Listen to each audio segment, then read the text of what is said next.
ଭକ୍ତ ସିନ୍ଧୁ ବହିରେ ଲେଖିଛନ୍ତି ଦ ସାର୍କ। ସାର୍କ ମାନେ ଗୋଟେ ପ୍ରକାର ଜାତିର ମାଛ।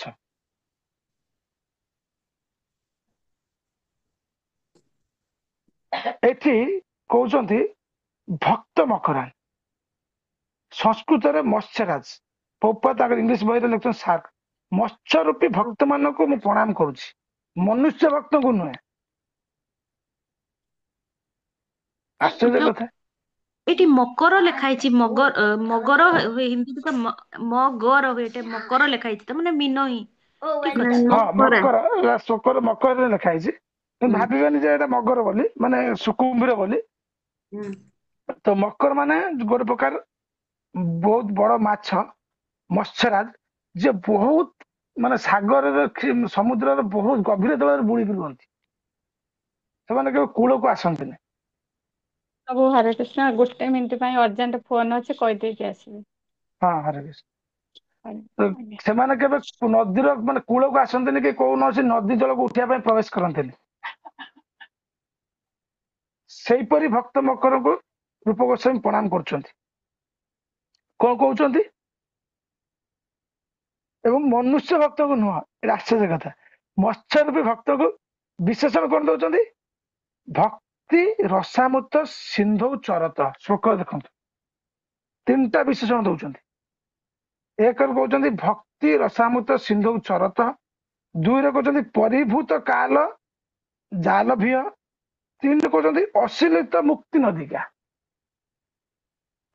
ଏଇ ଯୋଉ ଗୁଣ ଯୋଉ ଭକ୍ତଙ୍କ ପାଖରେ ଥିବ, ସେଇଭଳି ଭକ୍ତଙ୍କୁ ମୁଁ ପ୍ରଣାମ କରୁଛି। ବିଶେଷଣ ମାନେ ଗୋଟେ ପଦବୀ ବା ଗୁଣ ଲକ୍ଷଣ।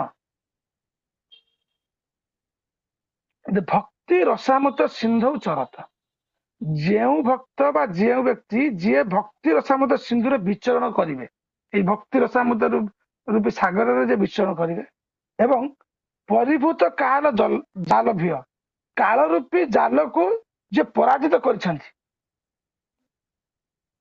ସୂର୍ଯ୍ୟଙ୍କର ଉଦୟ ଏବଂ ଅସ୍ତ, ଏଇଟାକୁ କୁହାଯାଏ କାଳ। ଏ କାଳ ସମସ୍ତଙ୍କୁ ମୃତ୍ୟୁ ମୁଖକୁ ଟାଣି ନିଏ, ସମସ୍ତଙ୍କୁ ଦିନେ ଶେଷ କରିଦିଏ ଏ ବ୍ରହ୍ମାଣ୍ଡରୁ, କିନ୍ତୁ ଭକ୍ତକୁ ଶେଷ କରିପାରେ ନା। ଭକ୍ତ ଅମର।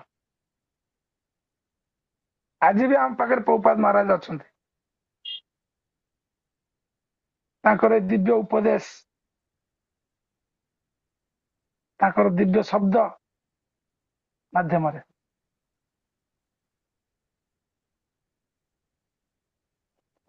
ଏବଂ ତାପରେ କଣ କହୁଛନ୍ତି? ଅଶ୍ଳୀତ ମୁକ୍ତି ନଦିକା, ଯୋଉମାନେ ମୁକ୍ତି ରୂପୀ ନଦୀକୁ ଅନାଦର କରୁଛନ୍ତି, ଏହିପରି ଭକ୍ତ ମାନଙ୍କୁ ମୁଁ ପ୍ରଣାମ କରୁଛି। ଏ ଯୋଉ ଭୁକ୍ତି ମୁକ୍ତି କାମୀ ସକଲି ଅଶାନ୍ତ, ତାପରେ ଲାଇନ ଚୈତନ୍ୟ ଚୈତନ୍ୟ କୃଷ୍ଣଦାସ କବିରାଜ କହୁଛନ୍ତି କୃଷ୍ଣ ଭକ୍ତ ଶାନ୍ତ ନିଷ୍କାମ ଅତଏବ ଶାନ୍ତ। ଏ କୃଷ୍ଣ ଭକ୍ତଙ୍କର କୌଣସି କାମନା ନଥାଏ, ତେଣୁକରି ସେ ଶାନ୍ତ। এই ଭୁକ୍ତି ମୁକ୍ତି କାମୀ ସବୁ ସକଲି ଅଶାନ୍ତ। ଯୋଗ ସାଧନ କରିବା, ଇଏ କରିବା, ଧନ ଅର୍ଥ କମେଇବା, ବହୁତ ପ୍ରକାର କାମନା, ବହୁତ ପ୍ରକାର ଘର ବାଡି ସଂସାର ଏସବୁ କାମନା କରିବା, ଏମାନେ ସବୁ ଅଶାନ୍ତ, ଚାରିପଟେ ଘୁରି ବୁଲୁଛନ୍ତି ଦିନ ରାତି। କିନ୍ତୁ କୃଷ୍ଣ ଭକ୍ତ ଶାନ୍ତ, ଗୋଟେ ଜାଗାରେ ବସି କୃଷ୍ଣଙ୍କର ଭଜନ, ହରେ କୃଷ୍ଣ କୃଷ୍ଣ କୃଷ୍ଣ ହରେ ହରେ, ହରେ ରାମ ରାମ ରାମ ହରେ ହରେ। କୃଷ୍ଣ ଭଜନରେ ସେ ନିମଗ୍ନ ଅଛନ୍ତି। এইଭଳି ବ୍ୟକ୍ତିଙ୍କୁ ସେ ପ୍ରଣାମ କରୁଛନ୍ତି। এই ଭକ୍ତ ମତ୍ସ୍ୟ ରୂପୀ ଭକ୍ତ ବିଷୟରେ ତିନିଟି କଥା କହିଲେ। এই ତିନିଟି କଥା ଆପଣ ମନେ ରଖିଥିବେ।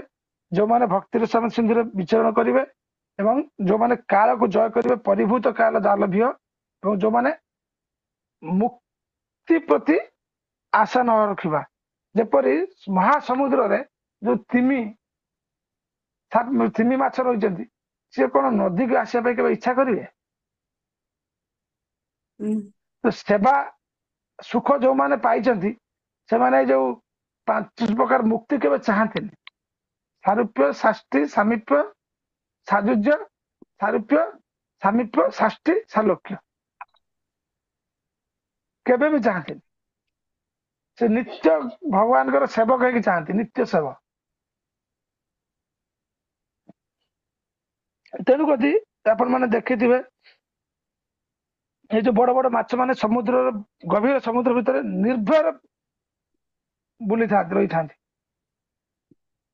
जो माछ मैंने समुद्र रोचंदी से नदी प्रति केवल आकर्षित बा स्पृहा देखा ना जो मैंने भक्ति सब सुंदर विहार कर मुक्ति केवल आग्रह करती ना चेष्टा करती ना रूप गोस्वामी कहते एवं श्लोक 5 रे से आहरी प्रार्थना कर आशीर्वाद मागुंट श्लोक 5 टा पढ़ हरे मीमांसा कृष्ण पढ़ंतु मीमांसा पढ़ जन जन कर पढ़ साइकिल घुरे कवयिनामपि कुण्ठयन्न सोऽहं स्फुरतु सनातन सुचिरं तव भक्तिरसामृताम्बुधि। हरे कृष्ण। यही श्लोक कहते विशेष कर सनातन गोस्वामी से प्रार्थना कर सुचिरं स्मरतु एवं समर्पित कर तव भक्ति रसामृतम बुद्धि आपण टिके ध्यान दिंतु समुद्र विषय रे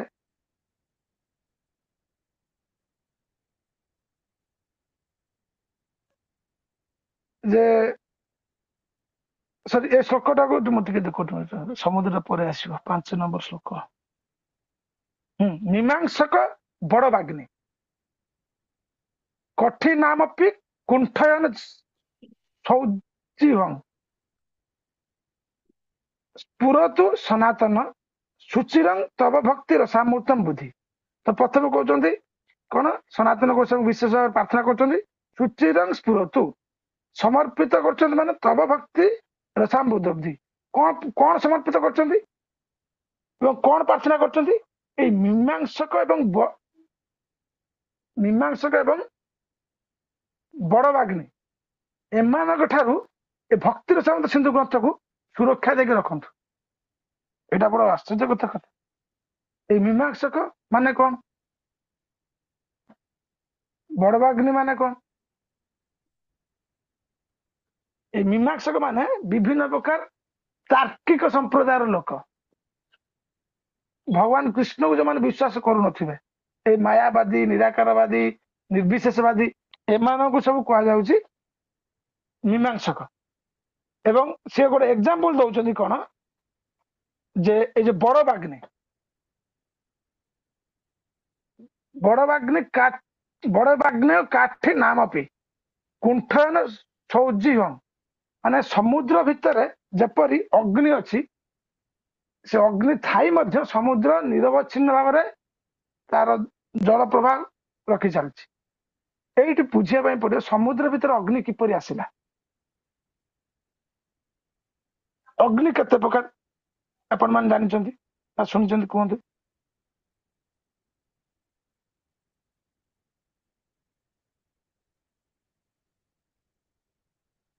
अग्नि केते प्रकार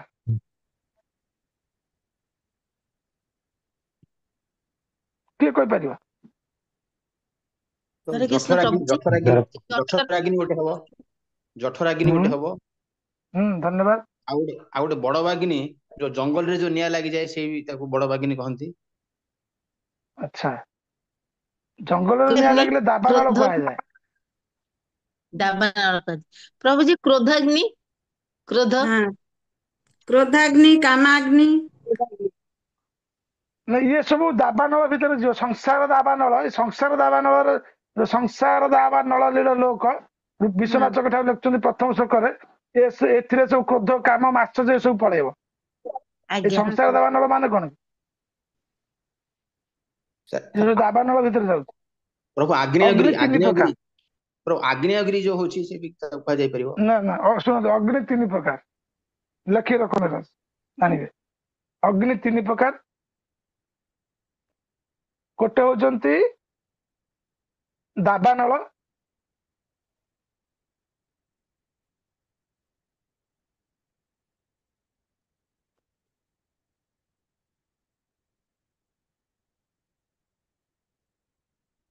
एवं आ गोटे होची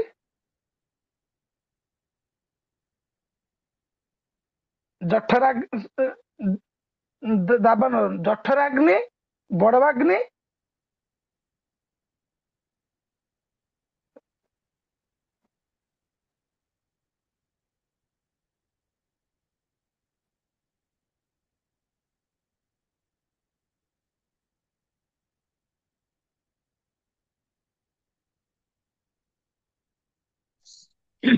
हरे कृष्ण प्रभु जठार अग्नि आउ कौन कहले जठराग्नि बड़ दाबानଳ जठरानଳ बड़बानଳ दाबानଳ ମାନେ ସମୁଦ୍ର ସରି ଜଙ୍ଗଲରେ ଯୋଉ ନିଆଁ ଲାଗେ ସେଟା ଦାବାନଳ ଆଉ ଗୋଟେ ହଉଛି ଜଠରାନଳ ପେଟରେ ଯୋଉ ଅଗ୍ନି ଥାଏ କ୍ଷୁଧା ଭୋକ ଲାଗେ ଆଉ ଗୋଟେ ବଡବାନଳ ସମୁଦ୍ରରେ ଯୋଉ ଅଗ୍ନି ଅଛି ସେଟା ହେଲା ବଡବାନଳ ତିନି ପ୍ରକାର ଅଗ୍ନି ଦାବାନଳ ଜଠରାନଳ ବଡବାନଳ ଏ ସମୁଦ୍ରର ଅଗ୍ନି ଅଛି ସମୁଦ୍ର କେବେ ବି ଶୁଖି ଯାଉନି ଅଗ୍ନିର ପ୍ରଭାବରେ ବା ପାଣି କେବେ କମି ଯାଉନି ବା ଅଗ୍ନି ସମୁଦ୍ର ଭିତରେ ଜଳୁଛି ତଥାପି ସମୁଦ୍ର ଏକ ରସରେ ବିରାଜମାନ ରହିଛି ଠିକ ସେଇପରି ଏଇ ଯୋଉ ଭକ୍ତିର ସମେତ ସିନ୍ଧୁ ଗ୍ରନ୍ଥ ପ୍ରତି ଏ ଯୋଉ ମୀମାଂସକ ମାନେ କର୍ମୀ ଜ୍ଞାନୀ ତର୍କୀ ଏମାନଙ୍କ ଠାରୁ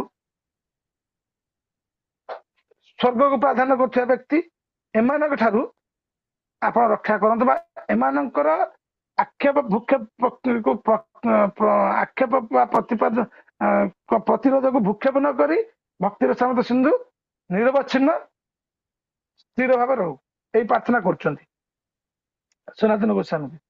ତ ଏଇଠି ଯେହେତୁ ବଡବାଗ୍ନି ଆସିଲା ଏଇ ସମ୍ବନ୍ଧରେ ଆଚାର୍ଯ୍ୟ ଜଣେ କହୁଛନ୍ତି ଯେ ଆମେ ଡିସ୍କସ କରିବା ଏଇ ବଡବାଗ୍ନି ହଉଛି ସମୁଦ୍ରରେ ଥିବା ଅଗ୍ନି କୁହାଯାଏ ବଡବାଗ୍ନି। ତ ସମୁଦ୍ର ଭିତରେ ଅଗ୍ନି କିପରି ଆସିଲା କିଏ କହିପାରିବ କିଏ ଜାଣିଛ?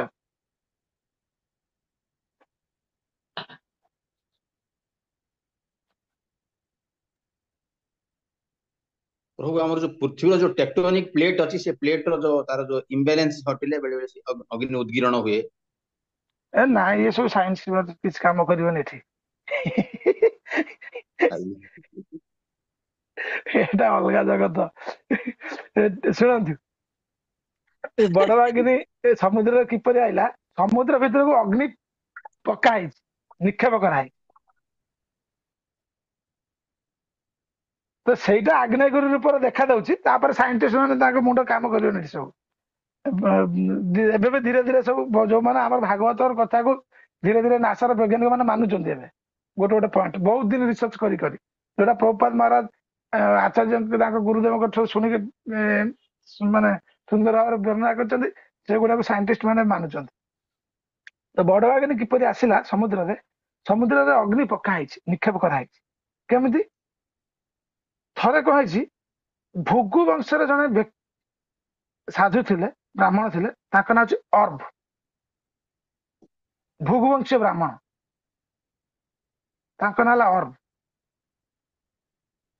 ତ ସିଏ ଯେତେବେଳେ ତପସ୍ୟା ତାଙ୍କର प्रभु प्रभु तांको नाम कोन कहले से जो भृगु वंशर अर्भ अर्भ अर्धनु अर्भ अरब लेख अरब अर्भ और रेफर ब अर्भ अरब हाँ अर्भ जेतेबेले से तांकर भक्ति माने भगवानकर भक्ति एवं तपस्या द्वारा विभिन्न ब्राह्मणकर तो ये जो तप बल बहुत किसी विद्या हासिल करि पारंती एवं सेतेबेले कार्त्यबीजंकर पुत्र से ऋषि को बहुत ईर्षा कले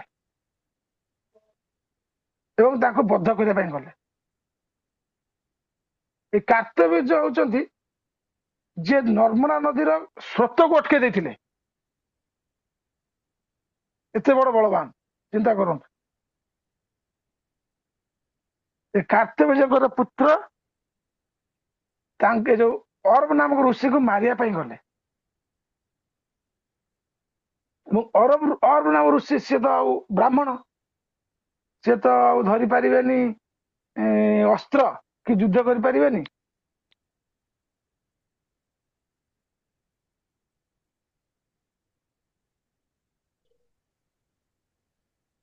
से तो युद्ध करि पारिबेनी तो सी कौन कले जोग बल गोटे अग्नि प्रकट कले एपरी अग्नि प्रकट कले ସେ ଅଗ୍ନି ଏତେ ଭୟଙ୍କର ମାତ୍ରାରେ ମାଡି ଚାଲିଲା, ଏ ଯୋଉ କାର୍ତ୍ତବୀର୍ଯ୍ୟଙ୍କର ପୁତ୍ର ଏବଂ ତାଙ୍କର ସୈନ୍ୟମାନେ ସବୁ ପ୍ରାଣ ଜୀବନ ବଞ୍ଚିବା ପାଇଁ ଭୟରେ ଛାଡିକି ପଳେଇଲେ। ଯୁଦ୍ଧ ମାନେ ମାରିବାକୁ ଆସୁଥିଲେ, ବ୍ରାହ୍ମଣ ଭାବିକି, ସାଧାରଣ ବ୍ରାହ୍ମଣ ଭାବିକି ଭୟରେ ଛାଡିକି ପଳେଇଲେ। ସେମାନେ ତ ପଳେଇଲେ, ତାଙ୍କ ପ୍ରଭାବରୁ ଏ ଯୋଉ ବ୍ରାହ୍ମଣ ରକ୍ଷା ପାଇଗଲେ, କିନ୍ତୁ ଅଗ୍ନିର ତେଜ ଆଉ କମିଲାନି। ସଂସାରର ଚାରିଆଡେ ମାଡି ଚାଲିଲା। ବ୍ରାହ୍ମଣଙ୍କ କ୍ରୋଧରେ ଅଗ୍ନି ସୃଷ୍ଟି ହେଇଛି। ତ ସମସ୍ତେ ଆସିକି ପହଞ୍ଚିଲେ, ଭାଇ ଯାହା ତ ହେଲା, ତାକୁ ତ ଗୋଟେ ମାନେ ଦୁଷ୍ଟକୁ ସିନା ତମେ ସଂହାର କଲ, ଠିକ ଅଛି, ଏବେ ସାଧାରଣ ଅଗ୍ନିର ଧର୍ମ ହେଲା ପଡିକି ଚାଲିକି ନଷ୍ଟ କରିଦବା, ଯିଏ ସାମ୍ନା ପଡିଲା ପଡିଗଲା, ସଂସାରକୁ ବଞ୍ଚାଅ, କେମିତି ଚାଲିବ? ସେଠୁ ସେ କଣ କଲେ ନା, ସେତେବେଳେ ଏଇ ସମାଧାନ କଣ କଲେ, ଏଇ ଅଗ୍ନି ପ୍ରକୋପରୁ ସଂସାରକୁ ବଞ୍ଚିବା ପାଇଁ ଗୋଟେ ଘୋଡି ବା ଗୋଟେ ଯୋଉ କଣ କୁହାଯାଏ ମାଟିର ପାତ୍ର, କମଣ୍ଡଳ ଟାଇପର, ତା ଭିତରେ ରଖିଲେ ଏବଂ ତା ମୁହଁ ବନ୍ଦ କରିଦେଲେ। ଏ ଘୋଡିରେ ରଖିକି ସମୁଦ୍ରକୁ ପକେଇଦେଲେ। ଏ ବ୍ରାହ୍ମଣଙ୍କର ତପସ୍ୟା ବା ତାଙ୍କର ଭକ୍ତି ବା ତାଙ୍କ ସାଧନର ବଳ।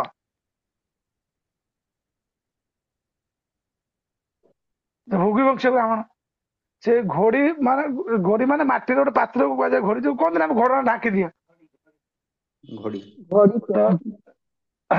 ତ ସେଇ ଏଟାକୁ ସେଇ ଘୋଡିରେ ରଖିକି ତାକୁ ସମୁଦ୍ରରେ ନିକ୍ଷେପ କରିଦେଲେ। ସେ ସିନା ସମୁଦ୍ରରେ ପକେଇଦେଲେ, ତା ମୁହଁ ବନ୍ଦ ଅଛି, କିନ୍ତୁ ତଥାପି ମୁହଁ ବନ୍ଦ ରହିବା ପରେ ମଧ୍ୟ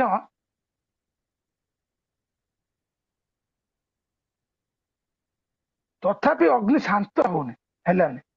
ତାଠୁ ସେ ଅଗ୍ନିରେ ସେ ଘୋଡି ଗରମ ହେଇକି ତାର ଜ୍ୱାଳା ବାହାରୁଛି, ତେଜ ବାହାରୁଛି। ଏ 7 ପ୍ରକାର ଜ୍ୱାଳା ଅଛି ଅଗ୍ନିର। ଏ ସମୁଦ୍ର ଭିତରେ ମଧ୍ୟ ଏ ଯୋଉ ପ୍ରଭୁ କହୁଥିଲେ ଆଗ୍ନେୟଗିରି, ସମୁଦ୍ର ଭିତରେ ମଧ୍ୟ ଆଗ୍ନେୟଗିରି ଅଛନ୍ତି। ଏଇଥିପାଇଁ ସେ ଅଗ୍ନି ଆସିଛନ୍ତି। ତ 7 ପ୍ରକାର ଜ୍ୱାଳା ଅଛନ୍ତି। ସେ ଜ୍ୱାଳା ତଥାପି ସମୁଦ୍ର ଏ ଅଗ୍ନିକୁ ବାଲାନ୍ସ କରିକି ତାଙ୍କର ପାଣି ସ୍ରୋତ ବହି ଚାଲିଛି ବା ରହି ଚାଲିଛି, ମେଣ୍ଟେନ ହେଇ ଚାଲିଛି। ଠିକ ସେଇପରି ଯେପରି ସମୁଦ୍ର ଭିତରେ ଅଗ୍ନି ଥାଇ ମଧ୍ୟ ସମୁଦ୍ରର କିଛି କ୍ଷତି କରିପାରୁନି, ଠିକ ସେଇପରି ମୀମାଂସକ ମାନଙ୍କ ଠାରୁ ଏଇ ଭକ୍ତିର ସମୁଦ୍ର ସିନ୍ଧୁ ଗ୍ରନ୍ଥକୁ ଆପଣ ରକ୍ଷା କରନ୍ତୁ। ତାଙ୍କ ଗୁରୁ ସନାତନ ଗୋସ୍ୱାମୀ ପାଇଁ ପ୍ରାର୍ଥନା କରୁଛନ୍ତି, ଭଗବାନ ପାଇଁ ପ୍ରାର୍ଥନା କରୁଛନ୍ତି। ଏଇ 7 ପ୍ରକାର ଜ୍ୱାଳାର ନାଁ ଲେଖିଥାଅ, କେତେବେଳେ ଦରକାର ଆସିବ। ବହୁତ କଷ୍ଟରେ କଲେକ୍ସନ କରାହେଇଛି।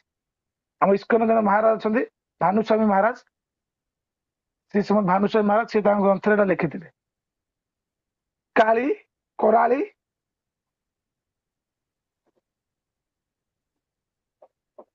ମନୋଜବା, ସୁଲୋହିତା, ଆଜ୍ଞା। କାଳି, ମନୋଯୋଗ କରାଳି, ମନୋଜବା, ସୁଲୋହିତା। ସୁଲଳିତା। ସୁଲୋହିତା। ସୁଲୋହିତା। ଆଜ୍ଞା ଶୁଣନ୍ତୁ, ତାପରେ ଲେଖିବେ। ସୁଧୁମ୍ରା,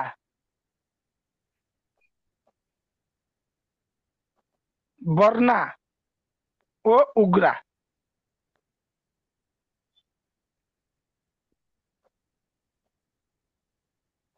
ସାତ ପ୍ରକାର ଜ୍ୱାଳା ନାଁ ଲେଖିଲ?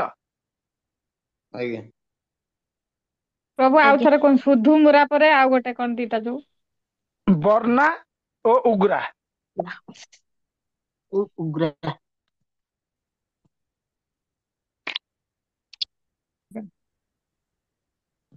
ତାପରେ 6 ନମ୍ବର ଶ୍ଲୋକ ପଢ। ହରେ କୃଷ୍ଣ ପ୍ରଭୁଜୀ ମୁଁ ପଢୁଛି। ଭକ୍ତି ରସସ୍ୟ ପ୍ରସ୍ତୁତି ରକ୍ଷିଳ ଜଗନ୍ମଙ୍ଗଳ ପ୍ରସଙ୍ଗସ୍ୟ ଅଜ୍ଞାନାପି ମୟାସ୍ୟ ନ୍ୟତେ ସୁହୃଦଂ ପ୍ରମୋଦାୟ। ସୁହୃଦାଂ ପ୍ରମୋଦାୟ, ଭକ୍ତଙ୍କ ଆନନ୍ଦ ପାଇଁ ଏ ଗ୍ରନ୍ଥକୁ ରଚନା କରୁଛି। ନିଜ ପ୍ରେମୀଙ୍କ ଆନନ୍ଦ ପାଇଁ। ଭକ୍ତି ରସ ପ୍ରସ୍ତୁତି ବିଷୟରେ ମହତ୍ୱପୂର୍ଣ୍ଣ କଥା ହଉଛି ଅଖିଳ ଜଗତ ମଙ୍ଗଳ ପ୍ରସଙ୍ଗସ୍ୟ। ଭକ୍ତିର ଗ୍ରନ୍ଥ ବର୍ଣ୍ଣନ ଭକ୍ତି ବିଷୟ କିନ୍ତୁ ପ୍ରସଙ୍ଗ ସବୁଆଡେ କୃଷ୍ଣ ଅଟନ୍ତି। ଏଠି ଭକ୍ତିର ସମେତ ସୁନ୍ଦର ଗ୍ରନ୍ଥ ଲେଖା ହଉଛି, କିନ୍ତୁ ପ୍ରସଙ୍ଗ ଖାଲି କୃଷ୍ଣଙ୍କ ପ୍ରସଙ୍ଗ। ଏଠି ଆଲୋଚନା କରାହଉଛି, ଲେଖା ହଉଛି ଭକ୍ତିର ସମେତ ସିନ୍ଧୁ, କିନ୍ତୁ ପ୍ରସଙ୍ଗ ସବୁ କୃଷ୍ଣ ପ୍ରସଙ୍ଗ। କଣ ପାଇଁ ନା କୃଷ୍ଣ ଭକ୍ତିଟା ହଉଛି ଭକ୍ତି। ଏଇଠି ପ୍ରସଙ୍ଗ ଏବଂ ପ୍ରସ୍ତୁତି, ଭକ୍ତି ରସର ପ୍ରସ୍ତୁତି ବିଷୟରେ ମହତ୍ୱପୂର୍ଣ୍ଣ କଥା କହୁଛନ୍ତି। କଣ ମହତ୍ୱପୂର୍ଣ୍ଣ କଥା? ଅଖିଳ ଜଗତ ମଙ୍ଗଳ ପ୍ରସଙ୍ଗ, ଏ ସମଗ୍ର ଜଗତର ମଙ୍ଗଳ ପାଇଁ এই ଗ୍ରନ୍ଥ ସେ ରଚନା କରୁଛନ୍ତି। ତ ଏ ଯୋଉ ପ୍ରସଙ୍ଗ ଏବଂ ପ୍ରସ୍ତୁତି, ସେ ଦିଟା ମାନେ କଣ କିଏ ବୁଝିପାରିବ? କିଏ କହିପାରିବ? ପ୍ରସଙ୍ଗ କାହାକୁ କହିବା, ପ୍ରସ୍ତୁତି କାହାକୁ କହିବା? ହରେ କୃଷ୍ଣ ପ୍ରଭୁଜୀ। ପ୍ରସନ୍ନ ମାନେ ବହୁତ ଆନନ୍ଦ ଚିତ୍ତରେ, ମାନେ ନା ପ୍ରସନ୍ନ ପ୍ରସନ୍ନ ନୁହଁ, ପ୍ରସଙ୍ଗ। ପ୍ରସଙ୍ଗ। ପ୍ରସଙ୍ଗ। ଆଚ୍ଛା। ପ୍ରସଙ୍ଗ ପ୍ରସଙ୍ଗ ହେଲା ହେଲେ ଯୋଉ ବିଷୟରେ ଉତ୍ଥାପନ କରାଯିବ ବା ଲେଖାଯିବ ବା କୁହାଯିବ, ଆଜ୍ଞା ସେଇଟା ହେଲା ପ୍ରସଙ୍ଗ। ପ୍ରସଙ୍ଗ। Yes, ଆଉ ପ୍ରସ୍ତୁତି ତାକୁ କୁହାଯିବାଟାକୁ ବା ଲେଖାଯିବାଟାକୁ ପ୍ରସ୍ତୁତି ପ୍ରିପେୟାର କୁହାଯିବ। କରିବା। very nice, ଧନ୍ୟବାଦ। ପ୍ରସ୍ତୁତି ହଉଛି ଯେଉଁଟା ମୁଖ୍ୟ ବିଷୟ ତାକୁ ପ୍ରତିପାଦ୍ୟ ବିଷୟକୁ ପ୍ରସ୍ତୁତି। ମୁଖ୍ୟ ବିଷୟ ମାନେ ଯେମିତି ପ୍ରସଙ୍ଗ ମାତାଜୀ କହିଲେ, ଏବଂ ପ୍ରସଙ୍ଗ ହଉଛି ପ୍ରସ୍ତୁତିକୁ ପୁଷ୍ଟି କରିବା ପାଇଁ ଯେଉଁ ଅନ୍ୟ ବିଷୟ ଆସେ ତାକୁ ହେଲା ପ୍ରସଙ୍ଗ। ତ ରୂପ ଗୋସ୍ୱାମୀ ନିଜ ପାଇଁ ଶବ୍ଦ ଦେଉଛନ୍ତି ଅଜ୍ଞ, ମାନେ ସେ ହଉଛନ୍ତି ଜଣେ ଅଜ୍ଞ, କିଛି ଜାଣିନାହାନ୍ତି ଏଇ ଶ୍ଲୋକରେ।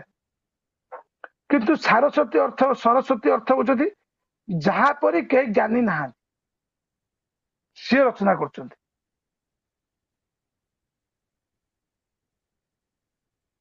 ସିଏ ଏଇ ଗ୍ରନ୍ଥ ରଚନା କରୁଛନ୍ତି ଜଗତର, ଅଖିଳ ଜଗତର ମଙ୍ଗଳ କରିବା ପାଇଁ। ତାପରେ 7 ନମ୍ବର, 7, 8, 9 ତିନିଟା ଶ୍ଲୋକ ଏକା ସାଙ୍ଗରେ ପଢ।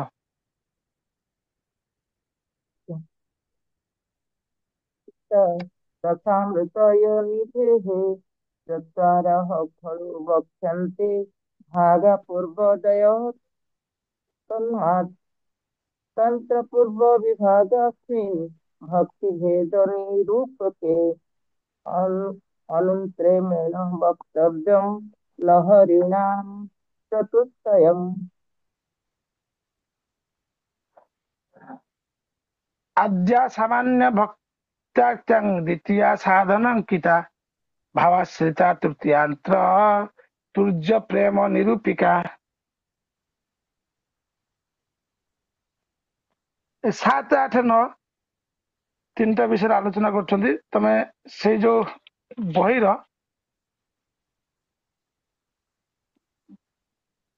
ସେକେଣ୍ଡ ପେଜରେ 3rd ପାରାଗ୍ରାଫ, ସାଗର ଯେପରି 4 ଭାଗରେ ବିଭକ୍ତ, ପାରାଗ୍ରାଫଟା ପାଇଲ?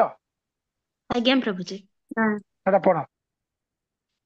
ସାଗର ଯେପରି 4 ଭାଗରେ ବିଭକ୍ତ, ସେହିପରି ଭକ୍ତି ରସାମୃତ ସିନ୍ଧୁକୁ 4 ଭାଗରେ ବିଭକ୍ତ କରାଯାଇଛି ଏବଂ ପ୍ରତ୍ୟେକ ବିଭାଗରେ ବିଭିନ୍ନ ଉପବିଭାଗ ରହିଛି। ମୂଳତଃ ଭକ୍ତି ରସାମୃତ ସିନ୍ଧୁକୁ ସାଗର ତୁଲ୍ୟ ପୂର୍ବ, ପଶ୍ଚିମ, ଉତ୍ତର, ଦକ୍ଷିଣ ଏପରି 4 ଭାଗରେ ବିଭକ୍ତ କରାଯାଇଛି ଏବଂ ବିଭିନ୍ନ ବିଭାଗର ଉପବିଭାଗ ଗୁଡ଼ିକୁ ତରଙ୍ଗ ନାମରେ ଅଭିହିତ କରାଯାଇଛି। ସାଗରରେ ପୂର୍ବ, ପଶ୍ଚିମ, ଉତ୍ତର, ଦକ୍ଷିଣ ଭେଦରେ ବିଭିନ୍ନ ତରଙ୍ଗ ଥିବା ସଦୃଶ ଭକ୍ତି ରସାମୃତ ସିନ୍ଧୁର ବିଭିନ୍ନ ତରଙ୍ଗ ରହିଛି। ପ୍ରଥମ ଭାଗରେ 4 ଗୋଟି ତରଙ୍ଗ ରହିଛି, ଯାହାର ପ୍ରଥମଟି ପ୍ରେମପୂର୍ଣ୍ଣ ସେବାର ଏକ ସାଧାରଣ ବର୍ଣ୍ଣନା ଅଟେ। ଦ୍ୱିତୀୟଟି ପ୍ରେମପୂର୍ଣ୍ଣ ସେବା ସମ୍ପାଦନର ବିଧିବିଧାନ ସମ୍ପର୍କୀୟ ଅଟେ। ତୃତୀୟ ତରଙ୍ଗ ହର୍ଷୋତ୍ଫୁଲ୍ଲତା ସୃଷ୍ଟିକାରୀ ସେବା। ଚତୁର୍ଥରେ ଚରମ ଲକ୍ଷ୍ୟ ଭଗବତ ପ୍ରେମ।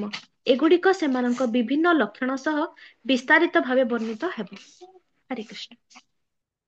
ଧନ୍ୟବାଦ। ଆଚ୍ଛା, ଆମର ମୁଁ ଦେଖିଲି ଆମର ଜଣେ ଗେଷ୍ଟ ଶ୍ରୋତା ଜଏନ କରିଛନ୍ତି, ସେ ଜଣେ ହିନ୍ଦୀ ଭାଷୀ ମା ଜଣେ। ତ ମଝିରେ ମଝିରେ ଗୋଟେ ଗୋଟେ ହିନ୍ଦୀ ଶବ୍ଦ ବି ୟୁଜ କରାହେଲେ ଚଳିବ, ଠିକ ଅଛି। ଆଚ୍ଛା, ଆପଣ ମାନେ ଜାଣିଛନ୍ତି ଆମର 4ଟା ଦିଗର ନାଁ?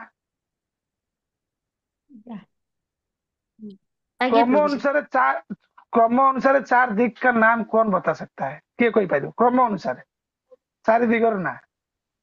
ପୂର୍ବ, ପଶ୍ଚିମ, ଉତ୍ତର, ଦକ୍ଷିଣ। धन्यवाद गुणवती माँ, बहुत बहुत धन्यवाद। आउ किए कहवा? पूर्व पश्चिम उत्तर दक्षिण गुणवती माँ कहले। ए गुणवती माँ कथा को केते जण सपोर्ट करते हाथ देगा? प्रभु जी मैप अनुसार फास्ट उत्तर दक्षिण तापर पूर्व पश्चिम हुए। वेरी गुड, जय हो। अच्छा, प्रभु माँ का नाम राशेश्वरी माता जी, सी कहले उत्तर दक्षिण तापर पश्चिम पूर्व ना कौन? पूर्व पूर्व पश्चिम। पश्चिम। पूर्व पश्चिम। अच्छा, आपण मान भीतर किए गुणवती माँ को सपोर्ट कर, किए राशेश्वरी माँ को सपोर्ट कर हाथ देगा? आउ किए कोई पारे नुआ कौन जानिछ?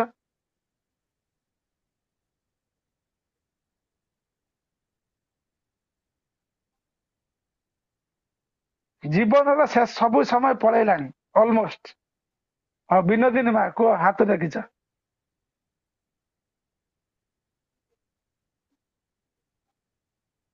कुह तुम कौन नुआ कह कुह? आज पर्यंत दिगर क्रम कहीं ठीक करी कोई पाइलनी। पूर्व पश्चिम उत्तर दक्षिण। हिंदी माता जी बोल दिए। माता जी लिख के दे दिए। हमारा जो गेस्ट सोता है पूर्व पश्चिम उत्तर दक्षिण, जय हो। ये भी माता जी फेल मार गई है। दिशा जन्म का मृत्यु क्रम राधा। ऐसा है, पूरब दक्षिण पश्चिम उत्तर। सूर्य का चलन किस तरह होता है? सूर्यदेव दक्षिण पूर्व दिक से उदित होते हैं, उसके बाद पश्चिम दक्षिण होते। दिख जाते हैं, उसके बाद पश्चिम अस्त होते हैं, उसके बाद उत्तर। ये होता है दिशा का 4 दिक का क्रम अनुसार, मान सीरियली नंबर। ठीक उसी तरह, ठीक सही परी आमर जो समुद्र को, सागर को 4 भाग भेद कराई। पूर्व भाग, दक्षिण भाग, पश्चिम भाग, उत्तर भाग। ठीक सही परी जेहेतु रूप गोस्वामी भक्ति रसामृत तो सिंधु ग्रंथ लिखिं, तो भक्ति रस रूपी अमृतर सिंधु ना देइछंती। सिंधु को जेपरी 4 भाग भेद कराई, भक्ति रसामृत सिंधु ग्रंथ को 4 भाग भेद कराई। पूर्व भाग, दक्षिण भाग, उत्तर भाग, पश्चिम भाग, उत्तर भाग। आपण सूचीपत्र देखंतु, बहिर सूचीपत्र बाहर करंतु। विषय सूची देखिल? बही खोल, विषय सूची लिखाई देख।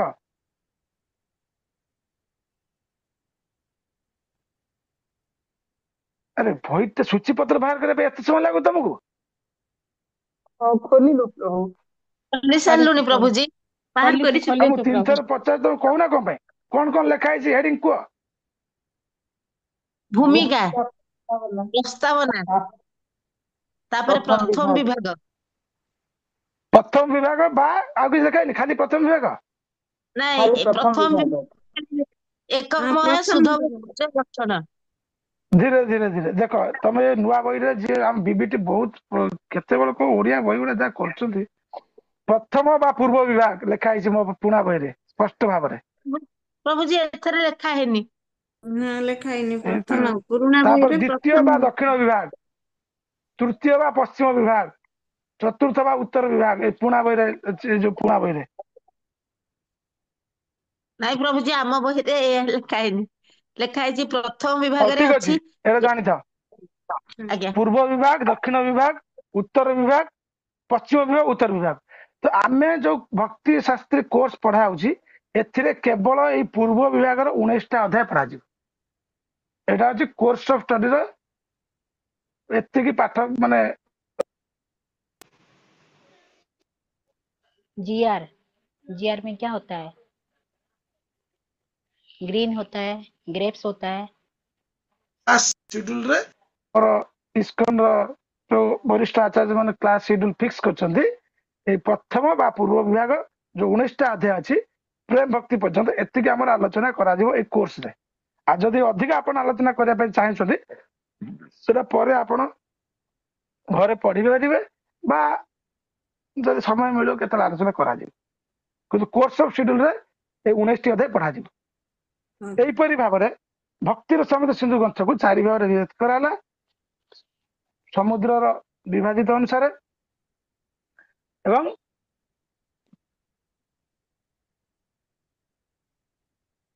ସମୁଦ୍ର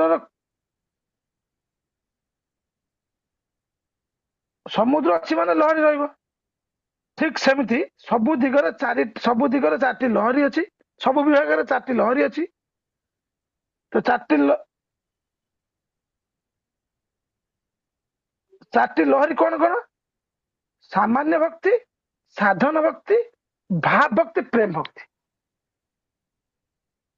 ଏ ଯୋଉ ପୂର୍ବ ବିଭାଗରେ ବି 4ଟି ଲହରୀ, ଦକ୍ଷିଣ ବିଭାଗରେ ବି 4ଟି ଲହରୀ, ଉତ୍ତର ବିଭାଗ ପଶ୍ଚିମ ବିଭାଗରେ ବି 4ଟି ଲହରୀ ଏବଂ ଉତ୍ତର ବିଭାଗରେ 4ଟି ଲହରୀ। ସବୁ ବିଭାଗରେ ଲହରୀ ଅଛି, ସମୁଦ୍ର ଅଛି ମାନେ ଲହରୀ ଅଛି।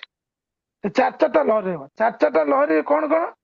ସାମାନ୍ୟ ଭକ୍ତି, ସାଧନ ଭକ୍ତି, ଭାବ ଭକ୍ତି, ପ୍ରେମ ଭକ୍ତି। ତାହେଲେ ଏବେ ବୁଝିବା ପାଇଁ ଚେଷ୍ଟା କର। ଜଣେ ପଚାରିବ ଭକ୍ତି କେତେ ପ୍ରକାର, ତମେ କଣ କହିବ? कितना टाइप का चारि भक्ति है? 4 प्रकार। 4 प्रकार। जय जगन्नाथ। कौन कौन? सामान्य एक है सामान्य भक्ति, तापरे साधन भक्ति, तापरे भा माने भाव बोधे भाव भाव भाव भक्ति प्रेम प्रेम भक्ति। भक्ति, प्रेम भक्ति। अच्छा ठीक अच्छी। मंजू माता जी, भक्ति कितना प्रकार का भक्ति है?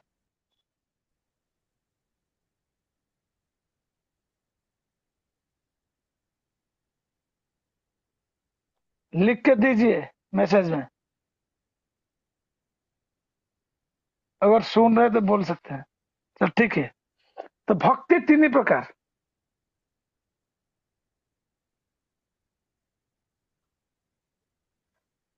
लेखिए हरे रखो, परीक्षा आसो एटा 100 मार्क माने 100% क्वेश्चन आसो। भक्ति 3 प्रकार। 3 प्रकार। हाँ, कुहतु जदि प्रश्न आसो भक्ति केते प्रकार, आंसर लिखे 3 प्रकार। तापर आसो कौन कौन? साधन भक्ति, भाव भक्ति, प्रेम भक्ति।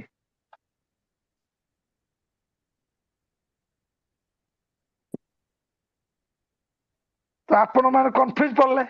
एबे पहले तुम कह प्रभु एबे कहले समुद्र लहरी अच्छी 4टा, सामान्य भक्ति, साधन भक्ति, भाव भक्ति, प्रेम भक्ति। एबे पढ़ो कह 3टा। ट्राई टू बी अंडरस्टैंड, बुझे पे चेष्टा करो। भक्त माने कंफ्यूज होउचंती, तमे भी हला सब भी आज भक्त माने कंफ्यूज होउचंती। आ मु भी पढ़ला भी कंफ्यूज होउतिली। तो कौन कंफ्यूज होती?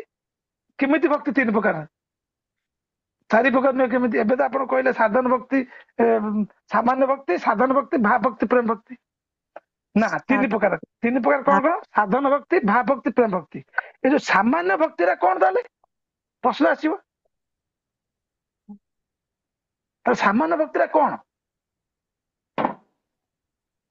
तो साधारण रूप में ये सबु भक्ति को वर्णना करा जायछि, या को सामान्य भक्ति कहा जाए। सामान्य भक्ति माने जे साधारण रूप में ये सब भक्तिर वर्णना, सेटा हला सामान्य भक्ति। जमति एग्जांपल तले तो बुझी पारिबो। सामान्य रूप में सबु भक्तिर वर्णना कमिति। आपण माने वृंदावन इस्कन समय जाइछन, प्राय जाइछन दर्शन करिया पई। जेतु इस्कन भक्त कार्तिक मास रे वृंदावन समस्त जांती। जाइछन आ के बाकी अछि आदिवाद को?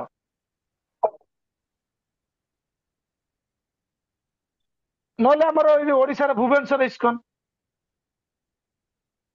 पौपादकर शेष मंदिर ना हमर 108तम मंदिर पौपादकर भुवनेश्वर ओडिसा रे प्रथम इस्कन। जदि आमे भुवनेश्वर इस्कन बोली कहबा, ताले भुवनेश्वर इस्कन माने खाली मंदिर को माने दर्शैब ना? मंदिर, गोविंदा, बुक स्टॉल, एपटे हमर 8 नंबर जो गुंडीजा टेम्पल, एपटे अटलार जो गोशाला, सब को मिसे के भुवनेश्वर इस्कन को मते को मिसे की प्रभु जी, सब को मिसे। ठीक ठीक सेमिति।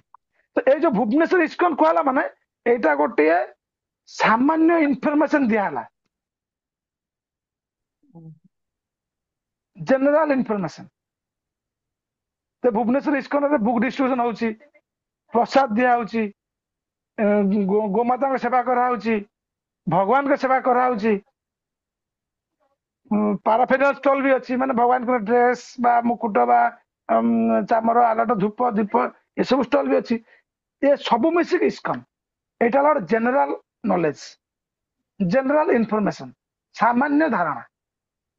এইটা କୁହାଯାଏ ସାମାନ୍ୟ ଭକ୍ତି। ସବୁ ଭକ୍ତିର କୁ ଯୋଉ ସାମାନ୍ୟ ରୂପରେ ଧାରଣା ଦେବା ଭକ୍ତି ବିଷୟରେ ସେଇଟା ହେଲା ସାମାନ୍ୟ ଭକ୍ତି। ସବୁ ଭକ୍ତିର এইଟା ସାରାଂଶ ସ୍ପେଶିଆଲ ଗୋଟେ ଭକ୍ତି ନୁହଁ। ଏବେ ବୁଝିପାରିଲ? ସବୁ ଭକ୍ତିର ସାରାଂଶକୁ କହିବା ପ୍ରଭୁ। ସବୁ ଭକ୍ତିର ସାରାଂଶ ନୁହଁ, ସାରାଂଶ ଅଲଗା। ମିଶ୍ରଣ ଭକ୍ତି। ସବୁ ଭକ୍ତିର ସାଧାରଣ ପରିଭାଷା ହେଲା ସାମାନ୍ୟ ଭକ୍ତି। ଯେ ଭକ୍ତି ମାନେ କଣ କଣ କଣ କରାଯିବ। ଇସ୍କନ ମାନେ କଣ?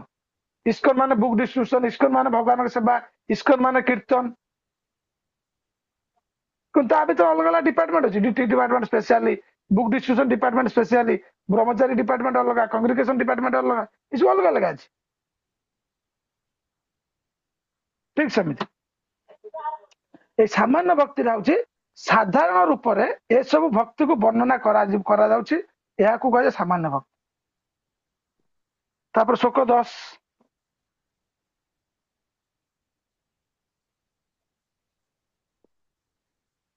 ତନ୍ତ୍ରାଦୋଷୁଷ୍ଟୁ ବୈଶିଷ୍ଟ୍ୟମ୍ ଅସ୍ୟ କଥୟିତୁ ମାତାଜୀ ସ୍ଫୁଟମ୍। ହରେ କୃଷ୍ଣ। ଯୋଉ ମା ମାନେ ଚାନ୍ସ ନାହିଁ ପାଇନାହାନ୍ତି ସେମାନଙ୍କୁ ଦିଅ। ସମସ୍ତେ 10-20 ଜଣ ଜଏନ କରୁଛ, ସମସ୍ତେ ଥରେ ଥରେ ପଢିଲେ ହେଇଯିବ।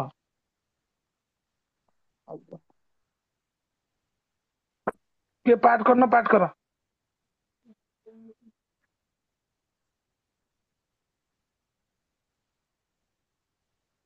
हरे कृष्ण। श्लोक 10। तंत्रादौ सुष्ठु वैशिष्ट्य मस्याः कथयितुं स्फुटम् लक्षणं त्रियन्ते भक्ते रुक्तमः शतं मतम्। हरे कृष्ण। ହରେ କୃଷ୍ଣ। এই ଶ୍ଲୋକରେ କହୁଛନ୍ତି ସତାମ୍ ମତମ୍, ଯେ ଭକ୍ତି କିପରି କରାଯାଏ। ନିଜ ମତ ଅନୁସାରେ ନୁହେଁ। ଶାସ୍ତ୍ର ଆଉ ଗୁରୁଙ୍କ ଆଦେଶ Yes, ନେଇ। ଶାସ୍ତ୍ର ଏବଂ ଆଚାର୍ଯ୍ୟଙ୍କ ମତ ଅନୁସାରେ।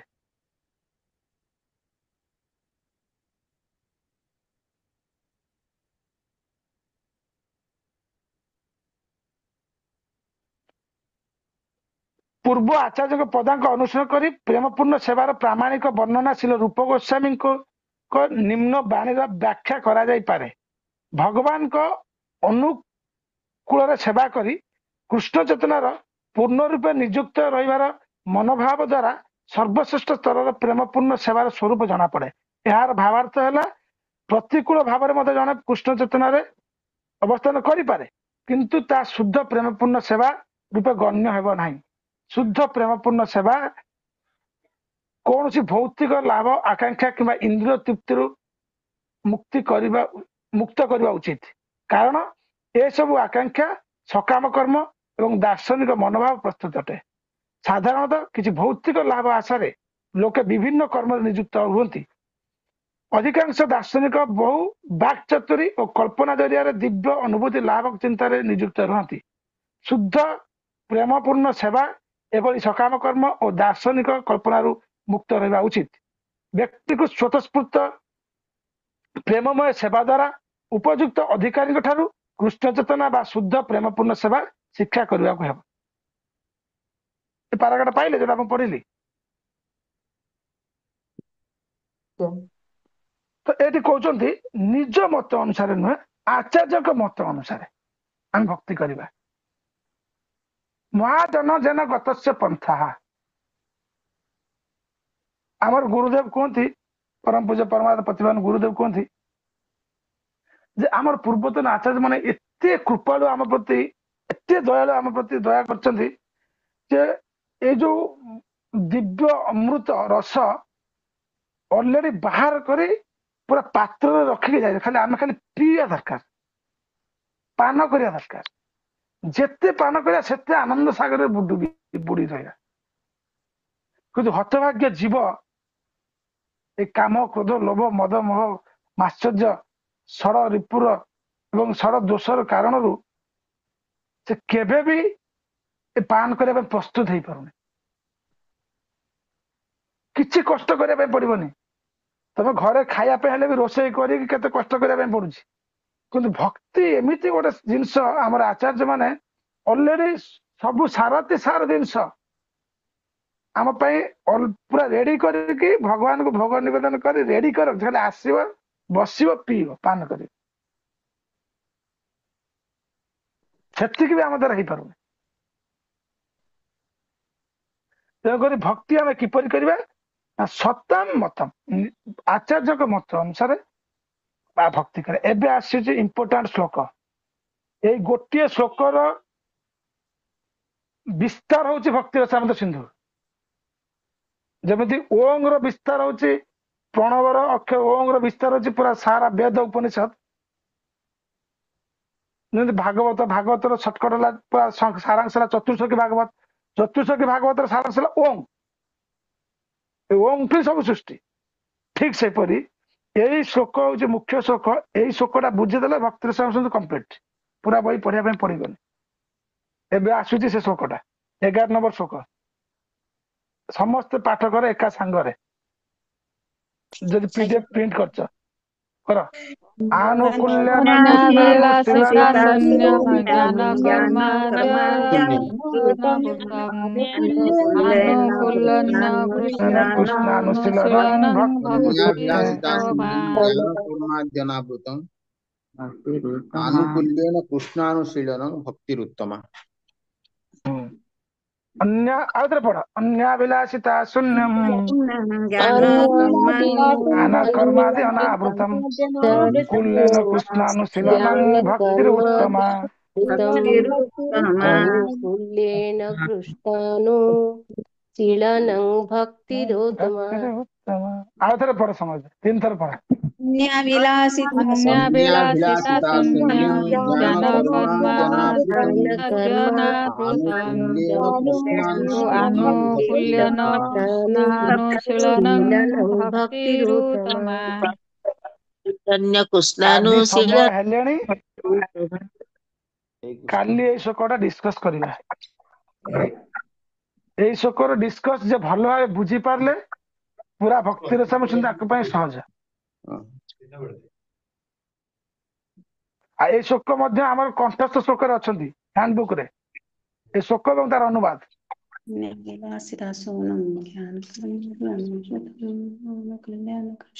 ତ ଆଜିର ଆଲୋଚନା ବିଷୟବସ୍ତୁ ପରେ କାହାର କଣ ପ୍ରଶ୍ନ ଅଛି ମତେ କୁହ, ବା କିଛି ବୁଝିପାରୁନ ଯଦି କୁହ, ଆମେ କାଲି ଏଇ ଶ୍ଲୋକଟା ଆଲୋଚନା କରିବା।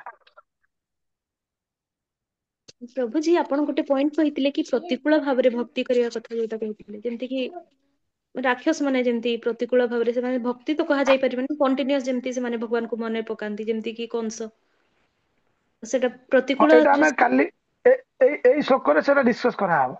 ଆଜ୍ଞା। ହଁ, ଏଇ ଯୋଉ 10 ଏବଂ 11 ଶ୍ଲୋକର ମିଶେଇକି ଭାବାର୍ଥ ଗୋପାଳ ଲେଖିଥିଲେ, ସେ ଆମେ ପଢୁଥିଲେ। ଏଟା କାଲି ବିଶେଷ ଡିସ୍କସ କରାଯିବ, ସେଟା ଶୁଣିବେ। ଆଉ କଣ ଆଜିର ଯୋଉ ଡିସ୍କସ ହେଲା ସେ ବିଷୟରେ କଣ ପ୍ରଶ୍ନ ଅଛି କାହାର କୁହ। हरे कृष्ण प्रभु जी। हरे कृष्ण। କୁହନ୍ତୁ। ହରେ କୃଷ୍ଣ ପ୍ରଭୁଜୀ। ଏ ଆଜ୍ଞା ଯେ କୁହନ୍ତୁ କାଳି ମା। କୁରାଳି ନିମଜବା, ଏଇଟା କଣ କହିଲେ ମତେ ଶୁଭି ନଥିଲା କ୍ଲିୟରଲି। ଇଏ ହଉଛି ଆମର ଯୋଉ ଅଗ୍ନିର 7ଟି ଜ୍ୱାଳା, ବଡ ବାଗ୍ନି ବା ବିଶେଷ କରି ଯୋଉ ଅଗ୍ନିରେ ଆମର ସମୁଦ୍ରରେ ପକା ହେଇଛି ସେ ବଡ ବାଗ୍ନି, ଏ ବଡ ବାଗ୍ନିର 7ଟି ଜ୍ୱାଳା। କାଳି କରାଳି ମନୋଜବା ସୁଲୋଇତା ସୁଧୁମ୍ରା ବର୍ଣ୍ଣା ଉଗ୍ରା। ନେଟୱାର୍କ ପ୍ରୋବ୍ଲେମ ଯୋଉ ପ୍ରଭୁଜୀ ଶୁଣି ପାରିନଥିଲି। ଠିକ ଅଛି, ଲେଖିଦିଅ ଆଉଥରେ। ଲେଖି ଅଗ୍ନିର ନେଇଛି 7ଟି ଜ୍ୱାଳା। ଲେଖି ନେଇଛି। ଠିକ ଅଛି, ଆଉ କାହାର କଣ ପ୍ରଶ୍ନ ଅଛି?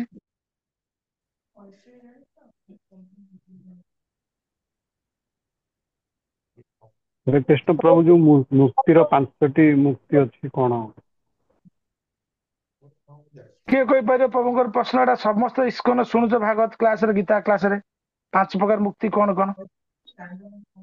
हरे कृष्ण प्रभु जी। सालूप्य, साजुज्य, सारूप्य, सालोक्य, सारूप्य, दृष्टि, ଷଷ୍ଠୀ षष्ठी। आज्ञा। ଲେଖିଦିଅ ପ୍ରଭୁ। ସାଲୁକ୍ୟ ଶାସ୍ତି ହେଲେ ପ୍ରଭୁ ମୁଁ ଏଇଟା ଶୁଣିଥିଲି ଯେ ସାଲୁକ୍ୟ କହିଲେ ବୈକୁଣ୍ଠ ପ୍ରାପ୍ତି, ଶାସ୍ତି କହିଲେ ପ୍ରତିଦିନ ଦର୍ଶନ ମିଳିପାରିବ, ସାମିପ୍ୟ କହିଲେ ଦର୍ଶନ ମିଳିବନି କିନ୍ତୁ ତାଙ୍କ ପାଖରେ ରହିପାରିବ, ଆଉ ସାରୁପ୍ୟ କହିଲେ ଠାକୁରଙ୍କ ପରି ରୂପ ମିଳିବ କିନ୍ତୁ ଏବଂ ମିତ୍ରତା ମିଳିବ। ଏଇ ଚାରିଟା ଶୁଣିଥିଲି, ହେଲେ ଏଇଟା ଏତିକି ଜ୍ଞାନ ପ୍ରଭୁ ଆଉ କଣ? ଆସିବ ୟା ପର କ୍ଲାସରେ ଆସିବ ଏସବୁ ବିଷୟରେ ଡିଟେଲ୍ସ କୁହାହବ। ଭଲ କି ଟିକେ ଧୈର୍ଯ୍ୟ ଧର, ଏକ୍ସଟ୍ରା ଟାଇମ ଦେବା ଦରକାର ନାହିଁ। ଆଉ କାହାର କଣ ଅଛି ପ୍ରଶ୍ନ?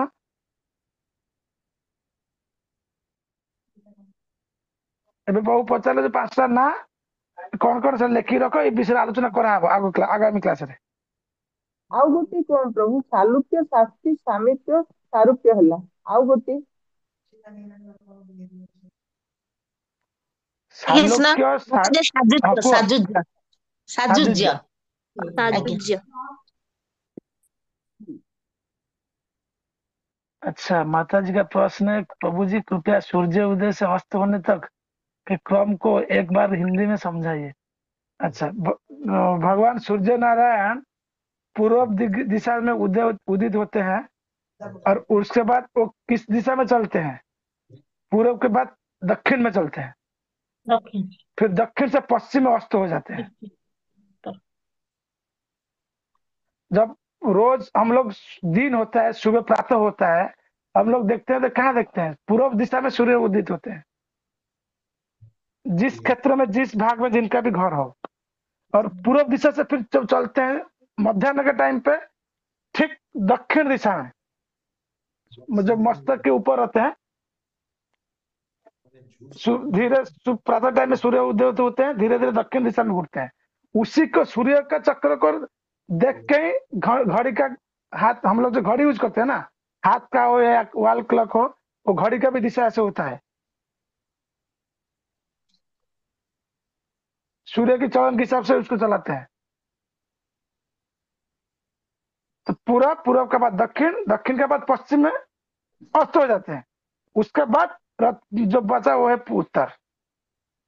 उसी तरह रूप गोस्वामी ये हमारे जो भक्ति रसायन सिंधु ग्रंथ का 4 भाग विभाजन किए हैं।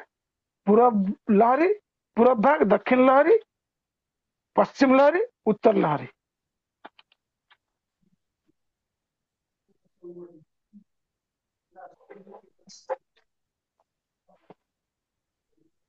लहरी नहीं, भाग। लहरी तो होता है सामान्य भक्ति, 4 लहर में भेद किए हैं। तो पूर्व भाग, दक्षिण भाग, पश्चिम भाग, उत्तर भाग। अभी समझ में आ गया होगा शायद। हरे कृष्ण। और किसका कुछ प्रश्न है?